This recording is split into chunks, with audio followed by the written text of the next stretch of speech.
FM 98.3. AM 1071. It is 9:15, and with me I have Dean Munro. How are you doing, Dean? Good, Bruce. Thanks for having me on the show. Now, firstly, we'll establish the fact that you have been and are again a local. Where do you come from in Central Victoria? So I grew up in Fryestown in Castlemaine and then relocated to Bendigo. Okay. Yeah. Well, Fryestown, just out of Castlemain, just out of Bendigo. Yeah, we got you geographically now. You went to Girton Grammar. Yes, I did. When were you there? So I graduated from Girton Grammar in 2007. Okay, so you're an old Girtonian? Yes, I am. Yeah. In fact, I understand you spoke there just the other day. Yeah, I spoke there about 6 months ago. That must have been a bit scary. Yeah, a little bit. Times have changed a bit there. And I've got to ask, which house were you in? I was in Frew. Oh, bad luck.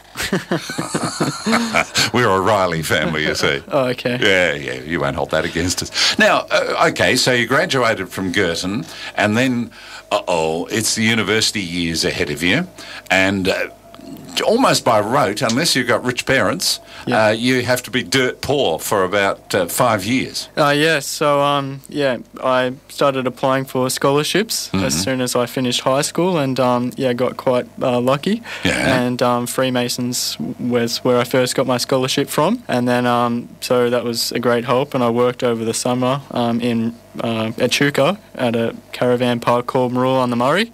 And I saved very hard for 3 months, and so combined with the scholarship I won, I was off to a great start. I like the way you said you were lucky to get the scholarship. There's more than luck involved. It's all about the writing and having a good enter score. Yes. And so certain persistence helps, doesn't it? Yes, it does. In fact, I've been to a couple of unis where they say, at the open days, where they say there are some scholarships there just begging to be taken. You've just got to have the wherewithal to chase them. So, a lot of students forget to actually apply for the scholarships. And, a lot of my friends always said to me, "Oh, Dean, how are you getting all these scholarships?" And I just said, well, I actually apply for them. Yeah. Well, there's some good advice there for starters. What I've got to say that the end game of all this is that you've written a book, and we'll talk about that in just one moment. Yep. So there you are. I've discovered in my time that you've got to be very careful with people in restaurants and fast food outlets, because sometimes those people that are serving you are future lawyers, yes, they engineers, surgeons even. So they're doing it tough, a lot of these university students, trying to just eke out a living, because the parents are often saying, no, come on, you're on your own. Yeah. It's not necessarily the way, apparently. No. I found if you got involved and if you sort of focused very hard and saved your money and started what I did very early on is started saving, and by the time I got to university I was able to start investing in property, and by the end of my university experience I had quite an extensive property portfolio. So that's how you did it? Yes. Okay, and we'll say what it is in just a moment. Property, did you get some advice on that? Going back, I'm going back to the Fryestown and Castlemaine days. I'm not sure if you know this, Bruce, but my ex-stepfather was a very well-known underworld figure, and I didn't really... No, I didn't know that. I didn't really want to go down that path in life, but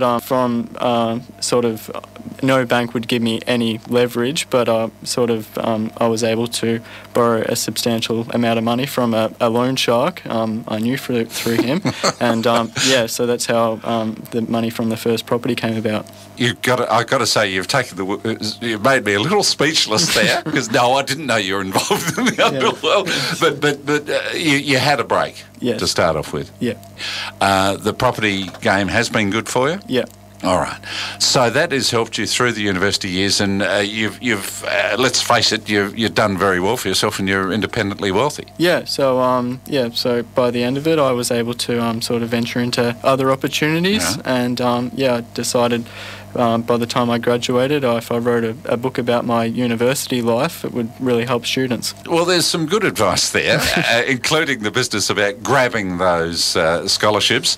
Also, that you can get on in life, even though your family related to the underworld. And you've done that, and you're prepared to share your experiences. Yeah. Now, let's talk about the book, Breaking the Chains. How long did that take you to write? Yeah, probably about 18 months of writing and then around the same amount of time to get it published. Yeah. Okay, and when you left uni, what were you qualified as? So I had a degree in construction and project management, and I also became accredited as a quantity surveyor. My role, I got up to a senior quantity surveyor in Sydney, and then now I'm just focusing on sort of promoting my book and doing motivational speaking. And you're based in Central Victoria again? Yes. Having left Sydney. Well, the book is called Breaking the Chains. Who Said Uni Students Couldn't Get Rich is the subtitle to it, which I like. And the way to purchase a book is to go to the website, which is an easy one to remember. It's breakingthechains.com, but I understand that there are other ways too. Yes, there is. But the easiest way is www.breakingthechains.com. Yep. And it's also going to be on Amazon and Kindle. And sort of various other places, but you can all find that on my website. Okay, well, congratulations for where you've been so far, and I reckon someone who can write it. Are you still 26? Yep. Someone who's written their life story at 26 has got to be doing something pretty well. Thank you very much for coming in. Thanks very much, Bruce. We've been speaking with Dean Munro, local, who's now doing motivational talking and promoting his book, Breaking the Chains, and that website again is breakingthechains.com. Gold, Central Victoria.